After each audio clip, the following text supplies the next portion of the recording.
भंडारा जिल्हा दूध संघाचं निवडणुकीचं आज उमेदवारी अर्ज मागे घेण्याचा दिवस होता आणि भंडाऱ्यामध्ये एका नवीन राजकारणाला कलाटणी मिळाल्याचं चित्र बघायला मिळालं। काँग्रेसचे नेते नाना पटोले आणि शिवसेनेचे नेते आमदार नरेंद्र भोंडेकर यांचं मनोमिलन झाल्याचं चित्र बघायला मिळतं आणि आपल्यासोबत नाना पटोले आहेत। नाना भाऊ, काय सांगाल, दूध संघाच्या निवडणुकीमध्ये नेमकं शिंदे सेनेसोबत जाण्याचं कारण काय? पहिली गोष्ट तर सरकारमध्ये कुठल्याही पक्षाच्या चिन्हावर निवडणूक लढली जात नाही। भोंडेकर आमदार असतील, सेनेचे असतील, पण आखरी इतके वर्ष या जिल्ह्यातल्या राजकारणामध्ये ते आणि आम्ही मिळून काम करतो आणि जिल्ह्याच्या हितासाठी करतो। त्यामुळे या निवडणुकीला राजकीय वलय न आणता ही निवडणूक जिल्ह्याच्या दूध उत्पादकाला न्याय देण्यासाठी आम्ही एकत्रित लढतो आहे आणि 12च्या 12 उमेदवार आमचे दोघांचेही आमचे आहेत। त्याच्यामुळे या गटाला तेवढे, त्या गटाला तेवढे असं या ठिकाणी आम्ही कुठला भेद बाळगला नाही आहे। पण दूध संघाची जी परिस्थिती, त्याचा एक मोठा मोर्चा आमच्या जिल्ह्यात निघाला होता, जे कोणी त्यावेळेस सत्तेत होते आणि जे आज आमच्या विरोधात उभे आहेत, त्या लोकांच्या विरोधात मोठा मोर्चा निघाला। मग हा संघ आमच्या ताब्यात आला।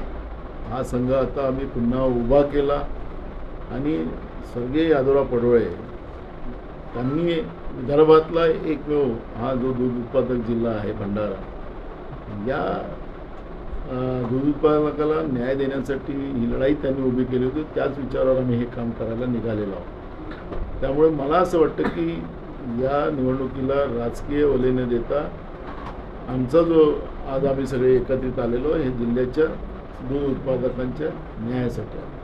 भाऊ, भविष्यातही आगामी स्थानिक स्वराज्य संस्थांच्या निवडणुका लागत आहेत, नगरपालिका असो, महानगरपालिका असो किंवा बँकेची निवडणूक आहे भंडाऱ्यामध्ये, ही युती अशी बघायला मिळेल? मला आता निवडणुका आता सहकार्याच्या आता पुढे येणारच आहे। आता बँकेची निवडणूक येईल, आम्हाला पुढच्या महिन्यात लागेल, या महिन्यात लागतं। आता बघू, ती निवडणूक लागल्यानंतर पुन्हा आम्ही बसू आणि त्याच्यानंतर निर्णय घेऊ। राहिलं स्थानिक स्वराज्य संस्थांच्या निवडणुका, त्याच्यामध्ये स्थानिक कार्यकर्ते ज्या पद्धतीनं आम्हाला सूचना देतील त्या आधारावर लोकल बॉडीज निवडणुका सिर्फ भंडारा गोंदियातच नाही तर संपूर्ण महाराष्ट्रात त्या पद्धतीचं केलं जातं। आपल्यासोबत शिवसेनेचे नेते आमदार नरेंद्र भोंडेकर सुद्धा आहेत। भोंडेकर साहेब, आज काँग्रेससोबत तुमची हातमिळवणी झालेली आहे दूध संघाच्या निवडणुकीमध्ये, कसं बघता आगामी निवडणुकीचं, या दूध संघाच्या निवडणुकीचं चित्र? मुळात इथे काँग्रेस, शिवसेना किंवा इतर पक्ष हा विषय नाही आहे। मुळात हा विषय आहे की प्रस्थापित जे लोक आहेत, जे स्वतःला सहकार महसी समजतात आणि या जिल्ह्यामध्ये त्यांनी सहकारचे पूर्ण चौपाट करून ठेवून ठेवलेलं आहे। आता म्हणतात की सुरुवातीला काही लोकांनी हा दूध संघ चालवला आणि मग डबगॅस आणला, मग त्याला वाचवण्यासाठी कोणतरी एक व्यक्ती सांभाळत होता आणि मग तो चांगला सांभाळू लागला, तर काही लोकांच्या पोटात दुखला आणि त्याच्यावर इथं आंदोलन करून एक चित्र उभारण्याचा प्रयत्न केला आणि नंतर मग तोच चित्र आता स्पष्ट झाला की तेच ज्यांनी डबगॅस आणलं होतं त्याचा मोहऱ्या निघाला।